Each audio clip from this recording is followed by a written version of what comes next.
ભુજમાં કોડકી રોડ પર સર્જાયેલો માર્ગ અકસ્માત જીવલેણ બન્યો હતો। શનિવારે બપોરે કાર અને બાઇક વચ્ચે સર્જાયેલા અકસ્માતમાં બાઇકમાં સવાર 2 યુવાનોના મોત થયા હતા।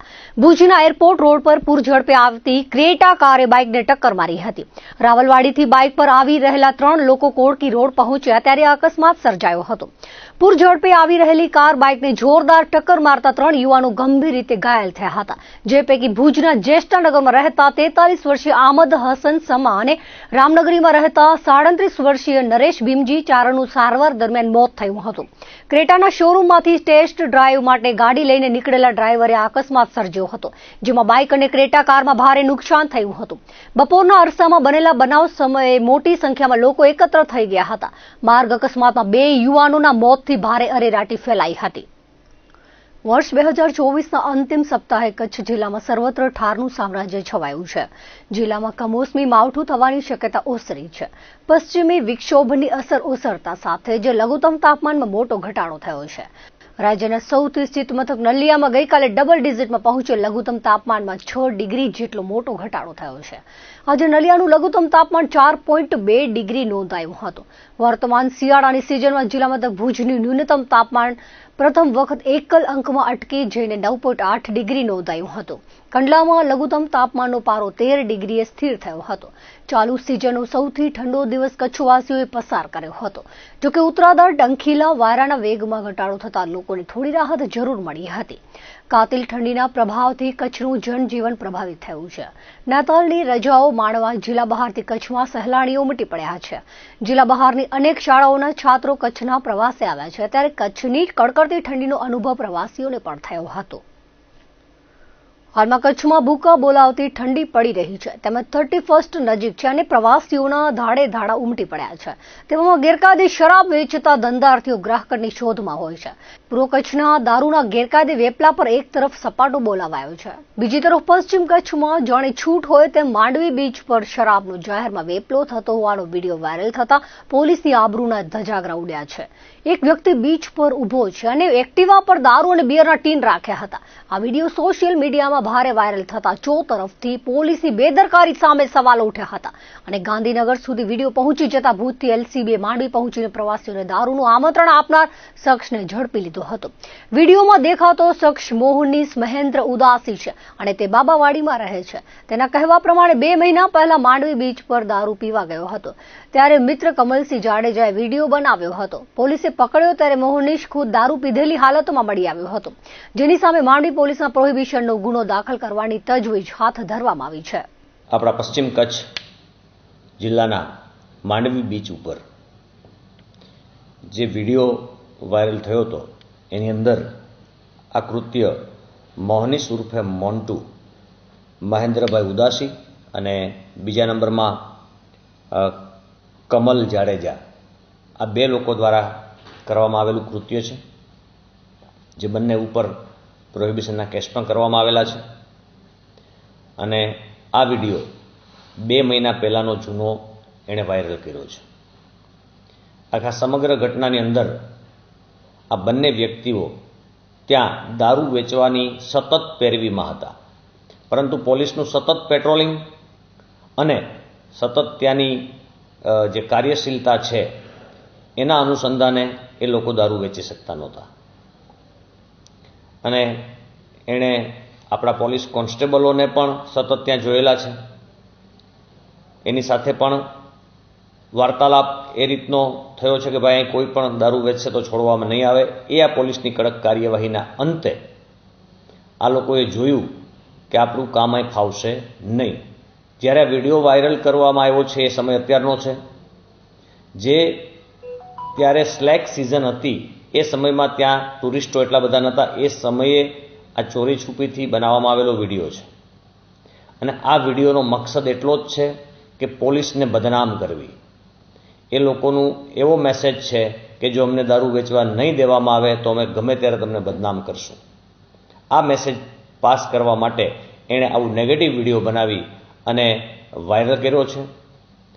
હાલમાં ત્યાં ટુરિસ્ટોની પણ સંખ્યા વધારે છે, ત્યાંની ચોકી પણ સતત કાર્યશીલ છે। આપણા આઈજીપી સાહેબ અને આપણા એસપી બંને સાહેબો તમામ જે પર્યટન સ્થળો છે ત્યાં સતત પેટ્રોલિંગ, એસઆરપી આપણા હોમગાર્ડ, આપણે જીઆરડી અને પોલીસ સતત તૈનાત છે. કોઈ પણ જગ્યાએ કોઈ પણ ટુરિસ્ટને આપણા કચ્છમાં તકલીફ ન પડે તે માટેની ટીમોની પણ રચના કરવામાં આવેલી છે. આ ઉપરાંત જે 31st આવી રહી છે તો એના અનુસંધાને પણ એક અલગથી આખી આપણા આઈજીપી અને એસપી સાહેબે ક્રાઇમ કોન્ફરન્સ લઈ અને શું કરવું અને શું ન કરવું તેની પર રૂપરેખા મુજબ અલગ અલગ ટીમો બનાવવામાં આવેલી છે. આ વિડીયોના અનુસંધાને એ લોકો ઉપર તપાસ કરતા એની ઉપર પ્રોહિબિશનના કેસો પણ છે અને અત્યારે તમે આરોપીને જોઈ શકો છો કે એની ઉપર પોલીસ કેસ કરી અને એને લાવવામાં આવેલ છે.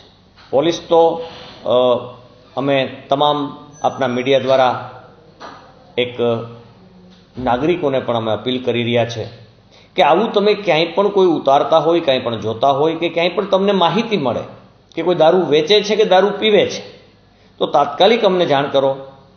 એ જ સેકન્ડે જેવી જાણ થશે કે ત્વરિત એ જગ્યાએ પોલીસને મોકલવામાં આવશે, અધિકારીઓને મોકલવામાં આવશે અને એની ઉપર સખતમાં સખત કાર્યવાહી કરવાથી સંતોષ માની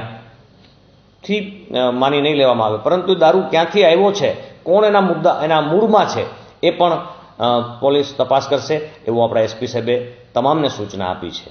તો આ બાબતે સતત કાર્યશીલ છે જેથી આવા ખોટા નેગેટિવ મેસેજ ગુજરાતની છબી ખરડાય, કચ્છની છબી ખરડાય એવા ખોટા મેસેજ જે પાસ કરે છે એની ઉપર પણ સખત કાર્યવાહી કરવામાં આવશે.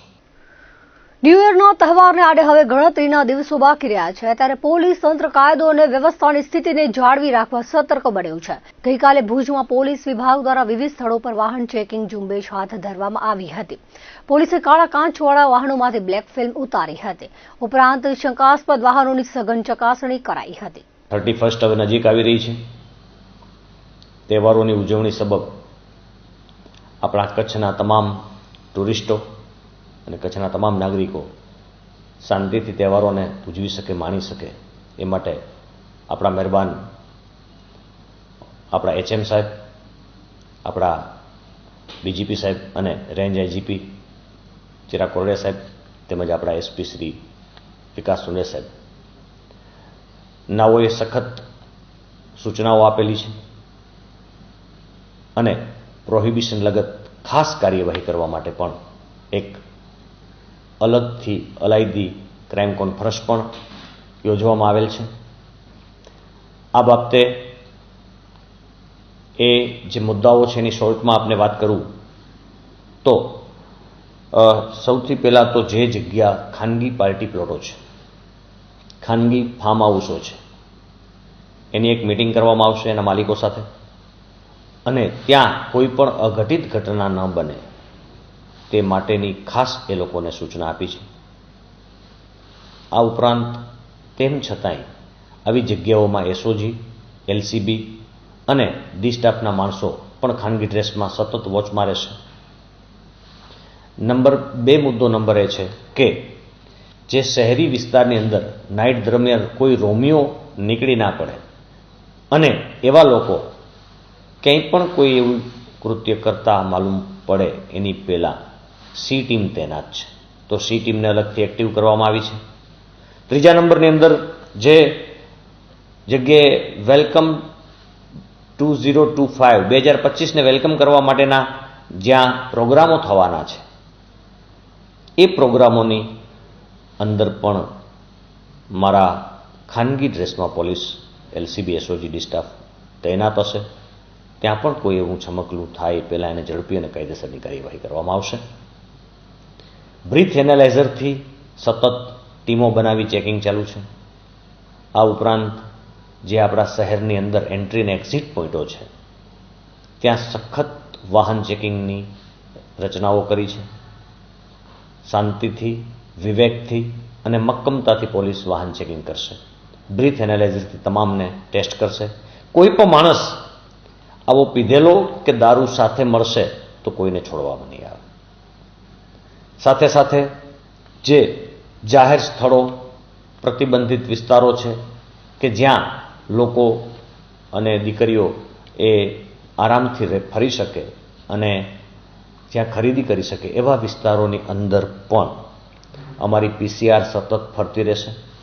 મોટરસાઇકલ પેટ્રોલિંગ પણ આપેલા છે અમારા જે દીકરીઓ પોલીસ દીકરીઓ છે એ પણ એના ખાનગી ડ્રેસની અંદર સી ટીમની સાથે તૈનાત રહી અને એ હરેક મોલ છે, હરેક વિસ્તાર છે એમાં ફરતા જોવા મળશે, જે દ્વારા કોઈ એવી નાની અમથી પણ એને એમ શંકા જાય કે આ યુવાનો કે આ ટોળું છે એ કોઈ વ્યવસ્થિત નથી તો એનું ચેક કરી PCR બોલાવી એને ચેક કરવામાં આવશે અને જે પીધેલા હશે એને 100% રાતવાસો જેલમાં જ કરવો પડશે. તો તમને બધા પ્રેસ મીડિયાઓથી અમે નાગરિકોને એક અપીલ કરીએ છીએ કે ખૂબ જ શાંતિથી નવા વર્ષને વેલકમ કરે અને પ્રોહિબિશન મુક્ત મતલબ દારૂ મુક્ત આનંદ લે એવી તમામને અપીલ કરી છે.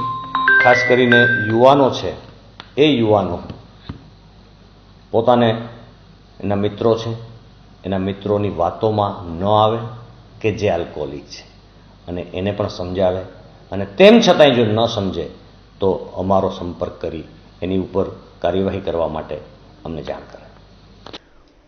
મકર સંક્રાંતિના તહેવારને આડે હવે ગણતરીના દિવસો બાકી રહ્યા છે ત્યારે ભુજની પતંગની જથ્થાબંધ બજારમાં તેજી જોવા મળી રહી છે. ભૂતકાળમાં દિવાળીના તહેવારો પૂરા થતાં જ પતંગ દોરાની બજાર ધમધમી ઉઠતી હતી, પરંતુ છેલ્લા થોડા વર્ષોથી બાળકોમાં પતંગનું આકર્ષણ ઘટ્યું હોવાથી હવે મકર સંક્રાંતિના પખવાડિયા પૂર્વે જ બજારમાં સળવળાટ જોવા મળે છે.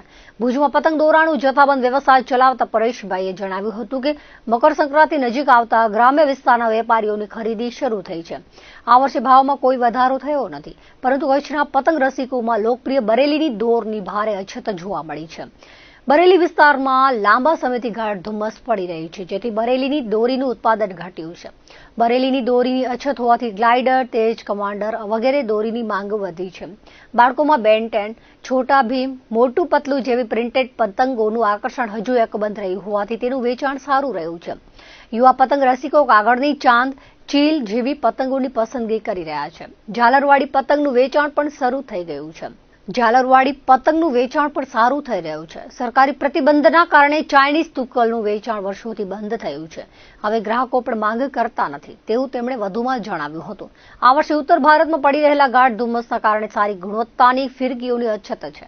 તેમણે પતંગ રસિકોની છેલ્લી ઘડીના ધસારામાં સારા માંજાથી વંચિત ન રહેવું પડે તે માટે વેળાસર ખરીદી કરી લેવા અનુરોધ કર્યો હતો.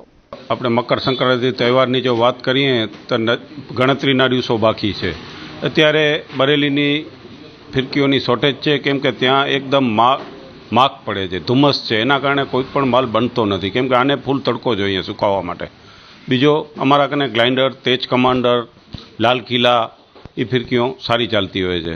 પછી પતંગની જો વાત કરીએ તો ઝાલરવાળા પતંગ, બેન 10, છોટા ભીમ એ છોકરાઓની અંદર ચાલતી હોય છે. ને આપણી શહેરની વાત કરીએ તો કાગળની પતંગ ચાલતી હોય છે, એની અંદર ચાંદ, હેવી કાટ, ચીલ એ બધા સારી એવી ચાલતી હોય છે. બીજી ગ્રાહકીની જો વાત કરીએ તો ગ્રાહકી સારી છે, પણ માલની થોડીક અછત છે. ભાવ કોઈ પણ જાતનો વધારો અત્યારે સુધી કાંઈ છે નહીં. ચાઇનીઝ દોરાની વાત કરીએ તો છેલ્લે કોઈ કસ્ટમર માંગતો પણ નથી ને કચ્છની અંદર કોઈ રાખતો પણ નથી. હવે આપણે જો વાત કરીએ તો ગ્રાહકી સારી નીકળશે એનામાં ક્યાં શંકાનો સ્થાન નથી.